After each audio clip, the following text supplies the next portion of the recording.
नमस्कार, मी निकिता रमेश झलके, जिल्हा अधीक्षक कृषी अधिकारी गोंदिया इथे वरिष्ठ लिपिक म्हणून काम करते। आमच्या इथे जिल्हा गोंदियाला 3 दिवसाचा कृषी महोत्सव आयोजित केला आहे। 21, 22, 23 मार्चला आजचा दुसरा दिवस आहे, तरी पण सर्वांनी येऊन खूप भेट द्यावी। मैं नरगुप्ते और आप देख रहे हो सत्य को जानो न्यूज़ चैनल। गोंदिया में अभी 3 दिन का जो है कृषि विभाग की ओर से कृषि महोत्सव कृषि प्रदर्शनी का कार्यक्रम संपन्न हो रहा है, जो कि आज दूसरा दिन है। महिला आर्थिक विकास महामंडल मायूम, कृषि तंत्रज्ञान व्यवस्थापन यंत्रणा आत्मा, इनके संयुक्त विद्यमान से गोंदिया में नव तेजस्वी कृषि महोत्सव 2025 का आयोजन किया गया है, जहां आप देख सकते हो कि इस तरीके से यहाँ पे किसानों के लिए जो संसाधन है कि किस तरीके से किसानों ने संसाधन इस्तेमाल करना चाहिए, उसकी जानकारी देने के लिए यहाँ ट्रैक्टर और भी बहुत टाइप के संसाधन रखे गए। तो यहाँ पे सबसे पहले आने जाने वाले का जो किसानों का जो है एंट्री यहाँ पे किया जाता है। तो यहाँ पे जो है जो भी किसान आता है उनका नाम लिखा जाता है, वो स्टॉल है। और उसके बाद में यहाँ पे आपको बता दें कि 150 स्टॉल यहाँ पे लगे हुए हैं किसानी से संबंधित, जो किसानी करके जो उत्पादन निकलता है उनके स्टॉल लगे हुए हैं। और यहाँ पे महिलाओं ने भी काफ़ी स्टॉल लगाए हुए हैं और यहाँ पे बहुत आयत से जो उनके स्टॉल से जो है बिक्री हो रही है, जैसे कि हम आपको वीडियो के माध्यम से दिखाते हैं कि किस प्रकार से यहाँ पे स्टॉल लगे हुए हैं। आपकी यहाँ पे किस प्रकार से किसानों को इस्तेमाल में आने वाले ट्रैक्टर और दूसरे भी साहित्य यहाँ पे हम आपको दिखाते हैं। ये ट्रैक्टर और किसानी में इस्तेमाल होने वाले साहित्य यहाँ पे रखे गए हैं।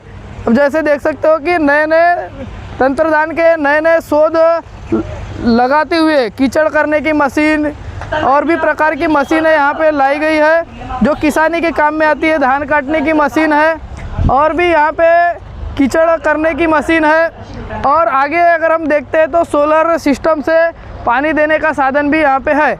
और आप यहाँ देख सकते हो कि ये जो है यहाँ पे मेन कार्यक्रम हो रही है, यहाँ से पूरा मार्गदर्शन किया जा रहा है और यहाँ से पूरी जानकारी दी जा रही है, जो कि आज यहाँ पे महिला मेड़ावा का आयोजन किया गया है। जैसे कि आप वीडियो के माध्यम से देखते हो, यहाँ पे ये जो है ये धान मड़नी यंत्र है। और आगे आप देख सकते हो कि सोलर सिस्टम का इस्तेमाल किया गया है। किसानों को प्रोत्साहित करने के लिए यहाँ सोलर सिस्टम लगाया गया है। और भी इस कृषि प्रदर्शनी में कि कौन से स्टॉल लगे हैं, किसानों का क्या कहना है, अधिकारियों का क्या कहना है और यहाँ पे मायूम के महिलाओं का क्या कहना है, आइए देखते हैं इस खबर के माध्यम से। मी किशोर ठाकरे, कृषी विज्ञान केंद्र हिवरामधून। तर आपण इथं बघत आहे एकात्मिक शेती पद्धती मॉडेल। एकात्मिक शेती पद्धतीमध्ये आपण काय करतो, जे आपल्या जीवनोपयोगी वस्तू असतात, जसं की आपल्याला फळं, भाजीपाला किंवा आपलं धान्य आहे, त्यासोबतच पोल्ट्री वगैरे आहे किंवा मग आपलं दुग्ध व्यवसाय वगैरे आहे, ते आपण ह्या एका याच्यामध्ये आपण काय करू शकतो, एका शेतीमध्ये हां एका याच्यामध्ये कमी जागेमध्ये आपण त्याचा व्यवस्थापन किती जागा पाहिजे? त्यामध्ये आपल्याला जवळपास 2.5 एकर जागा पाहिजे। 2.5 एकर जागा पाहिजे। हां, 2.5 एकरामध्ये आपण काय करायचं, हे विभागून घ्यायचं त्यामध्ये, है ना, की आपण काही भागामध्ये धान्य पिकं लावायचं। धान पीक आहे, आपण इथं बघितलं आहे की भात पीक लावलेलं आहे आपण। हे जे आहे एवढ्या भागामध्ये आपण हे भात पिकं लावलेलं आहे। आता भात पिकामध्ये लावलं आहे ते आपण मॅनेजमेंट केलं याच्यामध्ये, की बघा हे ट्रायकोकार्ड्स लावलेले आहे, है ना, ट्रायकोकार्ड्स लावले। नंतर बाकीचे हे जे आहे सापळा पिकं लावलेले आहे, जे काय करतात त्या किडी असतात ह्यांच्याकडे आकर्षित होतात आणि ते आपले नुकसान असते ते कमी होते। यामध्ये काय लावलं आहे, चिकट सापळे लावलेले आहे, जे काही छोटे हे असतात, किडी असतात, रसोषण करणाऱ्या किडी असतात, त्या काय होतात त्यांना चिटकतात आणि काय होते पिकाचं नियंत्रण होते। आता बघा यामध्ये एक छोटा टाका आहे, शेततळं आपण दाखवलेलं आहे, शेततळं आहे। याच्यामध्ये आपण मच्छीपालन पण करू शकतो। याच्यामध्ये नंतर मग पिकाला पाणी देण्यासाठी काय याच्यातून आपण करू शकतो। नंतर आहे हे भाजीपाला लावलेला आहे आपण। याच्यामध्ये भाजीपाला पिकं आपण घेतो, जसं की आपल्याला दररोज भाजीपाला लागतो, तर आपण हे इथून ह्या शेतीतून आपण काय करतो, भाजीपाला काढू शकतो। नंतर आहे फळं, आपल्याला फळांची पण आवश्यकता पडते दैनंदिन आहारामध्ये, तर आपण काय करतो यातून फळं पण आपण घेऊ शकतो। नंतर मग काय आहे की आपल्याला शेतीवरच काय जैविक निविष्ठा बनवायचा आहे, तर आपण काय करतो याच्यामध्ये हे औषधी बनवतो. दशपर्णी अर्क आहे, गांडूळ पाणी अच्छा आहे. इथंच हां, तर याच शेतीमध्ये आपल्याला हे तयार करायचं आहे आणि तेच मग आपल्याला काय करायचं आहे इथं वापरायचं आहे. आपल्या शेतीमध्ये याचा वापर करायचा आहे. नंतर आपण कुक्कुटपालन दाखवलेलं आहे आपण इथं. तर आपण जे आहे कुक्कुटपालन याच्यामध्ये करू शकतो. नंतर मग एक आहे की जो शेतामधून जो काही कचरा निघतो आहे ना, किंवा मग हे याच्यातून गाईचं शेण वगैरे जे निघतो त्याच्यापासून आपण काय करतो कंपोस्ट खत बनवू शकतो. नंतर आपण गांडूळ खत बनवू शकतो. नंतर एक आहे आपण इथं ॲझोला दाखवलेला आहे. त्या ॲझोलाची शेती आपण करू शकतो. ॲझोला आपण जनावरांना पण खाऊ घालू शकतो आणि भात शेतीमध्ये पण त्याचा वापर करू शकतो. हां, तर हे जनावरं पण खातात ॲझोलाला. त्याच्यामध्ये काय होते दुधांची वृद्धी होते. अशा प्रकारे आपलं हे एकात्मिक शेती पद्धतीचं मॉडेल आहे. या प्रकारे आपण काय करायचं व्यवस्थापन करायचं आणि जे काय उत्पन्न चांगलं उत्पन्न आपल्याला त्यामधून मिळू शकतं. नमस्कार किसान भाइयों, मेरा नाम रवि कटरे है। मैं VNR seed private limited Raipur का प्रतिनिधित्व करता हूँ, जो मेरा हेडक्वार्टर है अर्जुनी मोरगांव। आज द्वितीय दिन है हमारा कृषि महोत्सव गोंदिया में। तो हमारा स्टॉल नंबर है 45 VNR सीड प्राइवेट लिमिटेड का। तो सभी किसान भाइयों से निवेदन करूंगा कि स्टॉल नंबर 45 पे आके अच्छे हाइब्रिडों की आप माहिती विस्तारपूर्वक ले सकते हैं। जो अभी हम बात करेंगे VNR भीम 115 इस धान के बारे में। जो धान अभी हमारे नई लॉन्च की है, धान की विशेषता ये है कि धान बहुत मोटा है और अदर धानों से बहुत वज़नदार भी है। तो किसान भाइयों ये लगभग 115 दिन में तैयार होने वाली वैरायटी है और करपा रोग को सहनशील भी है। तो आप इसको लगा के कम दिनों में एक अच्छा उत्पादन ले सकते हैं। उसके बाद में हमारी दूसरी वैरायटी है VNR 2111, जो लगभग 100-105 दिन में पककर तैयार होने वाली वैरायटी है, जो करपा और मानमोड़े रोग को सहनशील है, जो इसे रब्बी का बादशाह कहा जाता है। रब्बी में सबसे ज़्यादा चलने वाली वैरायटी है VNR 2111। उसके बाद में हम आ जाएंगे VNR 2355, जो 130-135 दिन की वैरायटी है। फ़िलहाल में ये वैरायटी इसकी विशेषता मैं बताना चाहूँगा, ये कड़ा करपा और तुड़तुड़ा रोग पर सहनशील है और हमारे बहुत से किसानों ने इसका बहुत अच्छा उत्पादन लिया है। उसके बाद में हम आ जाएंगे VNR 3018, जो 130 दिन की वैरायटी है। ये वैरायटी हमारी कड़ा करपा और मानमोड़े रोग को सहनशील है। तो ये हो गए हमारे VNR की विशेषताएं। हमारे VNR में मक्का भी आता है, जो हम दे रहे हैं 4344 करके। ये लगभग 110-15 दिन में तैयार होने की वैरायटी है, जो इस साल ही हमने डेमोन्स्ट्रेशन में दिए थे और ये अच्छा उत्पादन निकला है किसान का। धन्यवाद। मी सविता बेदरकर, सामाजिक कार्यकर्ता गोंदिया, आणि या बचत गटाच्या कृषी प्रदर्शनीला कालही भेट दिली, आजही भेट दिली आणि उद्याही भेट देईल. कारण ग्रामीण भागातील महिला या ठिकाणी येतात, आपल्या स्वतःच्या उत्पादित वस्तू ह्या ग्राहकापर्यंत पोहोचवतात. तर आम्ही जेव्हा सामाजिक कार्यकर्ते म्हणून समाजामध्ये वावरतो, तर आमचं काम आहे त्या वस्तू ग्राहकापर्यंत पोहोचल्या पाहिजेत, ग्राहकांनाही फायदा झाला पाहिजे आणि बचत गटाच्या महिलांना ज्या उमेद घेऊन या ठिकाणी येतात त्यांनासुद्धा फायदा झाला पाहिजे.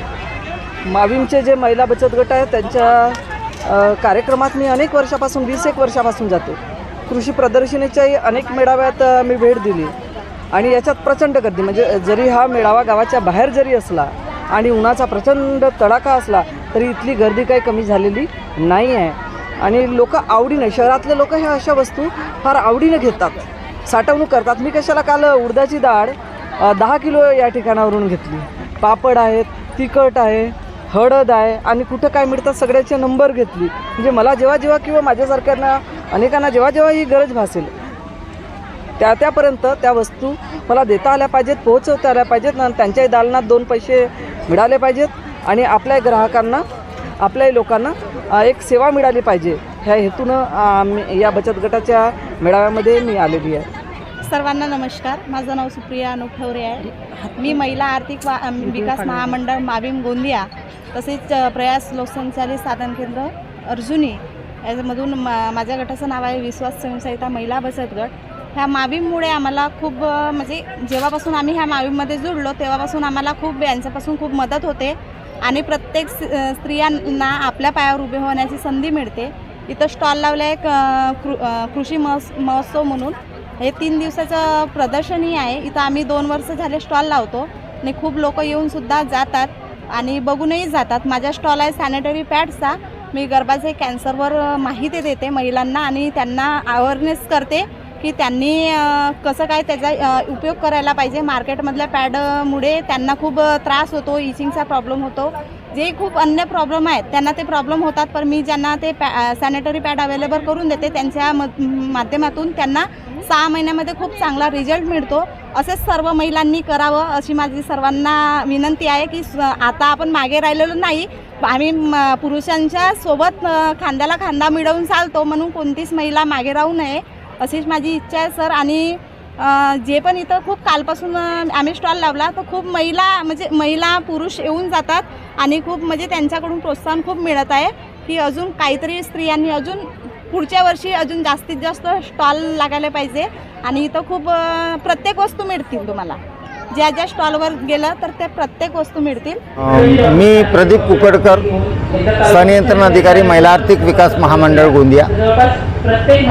कालपासून 21-22 मार्च 21-22-23 या 3 दिवसीय प्रदर्शनीचे आयोजन महिला आर्थिक विकास महामंडळ व कृषी विभाग यांच्या माध्यमातून आयोजित केलेलं आहे. ग्रामीण स्तरावर जे काही महिला बचत गट आहेत त्यांच्या उत्पादनाला मार्केट मिळावं, बाजारपेठ प्राप्त व्हावी या दृष्टिकोनातून हे प्रदर्शन आपण आयोजन केलेलं आहे. अत्यंत उत्स्फूर्त प्रतिसाद या प्रदर्शनीला लाभलेला आहे. माननीय पदाधिकारी पालकमंत्री आज येणार होते पण येऊ शकलेत नाही. काल जिल्हा परिषद सदस्य पण या कार्यक्रमाला उपस्थित झाले होते. एकंदरीत याच्यामध्ये 150 स्टॉलचं नियोजन याच्यामध्ये ठेवलेलं आहे. 150 स्टॉलमध्ये विविध स्तरावर यांत्रिकीकरण असेल किंवा जैविक शेती असेल, सेंद्रिय शेती असेल, महिलांनी निर्माण केलेले वस्तू उत्पादनं असतील, या सर्व उत्पादनाला मार्केट मिळावं या दृष्टिकोनातून अत्यंत उत्स्फूर्त प्रतिसाद या प्रदर्शनीला प्राप्त झालेला आहे. आज महिला मेळाव्याचं नियोजन आम्ही इथं केलेलं आहे. जवळपास 1000 ते 1200 महिलांचं उपस्थिती आजच्या महिला मेळाव्यानिमित्तानं आहे. जेंडर अवॉर्डच्या संदर्भात आज कार्यक्रम पण आपण इथं सादर करतो आहे. जे काही गावस्तरावर महिला बचत गटांना पुरुष वर्ग सहकार्य करतात त्या पुरुषांचा सत्कार या माध्यमातून करणार आहोत. तसंच गटांना जे काही मोठ्या प्रमाणात कर्ज उपलब्ध करून देणारे जे काही कॅडर असेल त्यांचा सत्कार पण या महिला मेळाव्यात करायचा आहे. अत्यंत सामाजिक कार्यकर्त्या मान्य सविताताई बेदरकर, रजनीताई रामटेके, जिल्हा कृषी अध्यक्ष कानवडे सर हे प्रामुख्याने आजच्या कार्यक्रमाला उपस्थित आहेत. मी सारिका बनसोड, साक्षात महिला आर्थिक विकास महामंडळ माविम गोंदिया महाराष्ट्र राज्य ग्रामीण जीवनोन्नती अभियान अंतर्गत साक्षात लोकसंचालित साधन केंद्र मुंडीकोटा इथे व्यवस्थापक या पदावर कार्यरत आहे. 21 मार्च ते 23 मार्च या 3 दिवसीय प्रदर्शनी या ठिकाणी आयोजित केलेली आहे. या माविमचा 50वा वर्धापन दिवस, 8 मार्च महिला जागतिक दिन याचं औचित्य साधून या कृषी विभाग व माविम यांनी ही प्रदर्शनी या ठिकाणी आयोजित केलेली आहे. या 3 दिवसाच्या प्रदर्शनीमध्ये महिलांनी उत्पादित केलेल्या वस्तूंचे स्टॉल या ठिकाणी लावलेले आहे.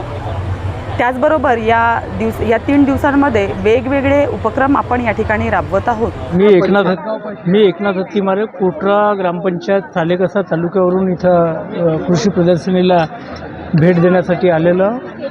उत्कृष्ट अशी कृषी प्रदर्शनी भरलेली आहे. पण शासनाच्या जे योजना इथं आपल्याला जे पाहायला मिळतात ते गाव पातळीवर कुठंतरी प्रशासनाचा अभाव आहे आणि त्या योजना ग्राम पातळीवर ज्या पद्धतीनं राबवायला पाहिजे त्या पद्धतीनं राबवण्यात येत नाही याची खंत आहे.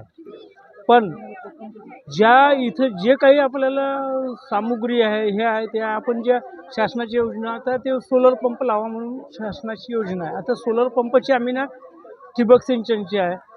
शासनाची योजना आम्ही शासन देते इथं बघायला मिळाले, खूप काही डेमो दाखवले त्यांनी, आम्ही फॉर्म भरले पण त्या योजना आम्हाला प्रत्यक्षात मिळतच नाही. ह्या गोष्टीची खंत आहे. प्रशासनाने याच्याकडे लक्ष द्यावे, संबंधित कृषी मंत्र्यांनी याच्याकडे लक्ष द्यावे हीच नम्र विनंती. जिल्हा नवतेजस्विनी कृषी महोत्सवाचा आज दुसरा दिवस आहे. काल माननीय जिल्हा परिषद अध्यक्ष माननीय श्री भेंडारकर साहेब यांच्या हस्ते कार्यक्रमाचं उद्घाटन झालं. काल प्रचार प्रसिद्धीच्या बाबतीत थोडा आम्हाला कमी पडला असं आम्हाला वाटतं आहे, कारण की काल जे लोक आले ते बहुधा दुपारनंतर सुरुवात झाली येण्यासाठी. सकाळी आमचा प्रचार प्रसिद्धीचे रथ गावोगावी फिरतच आहेत, त्यानुसार लोक येत होते आणि कालचा एक वर्किंग डे असल्यामुळे सुद्धा आम्हाला वाटते की काल थोडा रिस्पॉन्स कमी भेटला. आज शनिवार आणि रविवार हे 2 सुट्टीचे दिवस असल्यामुळं आम्हाला अपेक्षा आहे की आज आपल्याला जास्तीत जास्त लोक अप्रोच होतील आणि सध्यासुद्धा महिला मेळावा असल्यामुळं या ठिकाणी महिला मोठ्या संख्येनं उपस्थित आहेत। स्टॉलमध्ये मोठ्या प्रमाणात आज लोक येत आहेत, तर आज दुपारनंतर यामध्ये आणखी वाढ होण्याची शक्यता आहे। सर, काही शेतकरी आणि स्टॉलवाले असं बोलत आहेत की फार उष्णता होत आहे, सोयी सुविधा बरोबर नाही, काय बोलत आहे? नाही, ह्यावेळेस काय झालं आहे, आमच्याकडं डोमचं बजेट नव्हतं, आम्ही खूप कमी बजेटमध्ये कार्यक्रम घेतलेला आहे, त्यामुळे आम्हाला थोडं मंडप द्यावे लागले, थोडी गैरसोय झाली, त्याबद्दल मी दिलगिरी व्यक्त करतो।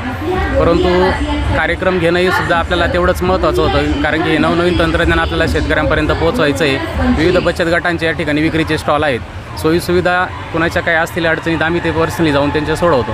तो देखा दर्शकों, यह 3 दिन का कार्यक्रम है और इस कृषि महोत्सव के बारे में यहाँ के किसानों का, यहाँ के अधिकारियों का और महिलाओं का क्या कहना था और इससे क्या क्या बेनिफिट मिलते हैं, ये सारी बातें आपने देखे हो। तो ऐसी ही खबर के लिए सत्य को जानो न्यूज़ को देखते रहिए। मिलेंगे अगली खबर में, तब तक के नमस्कार।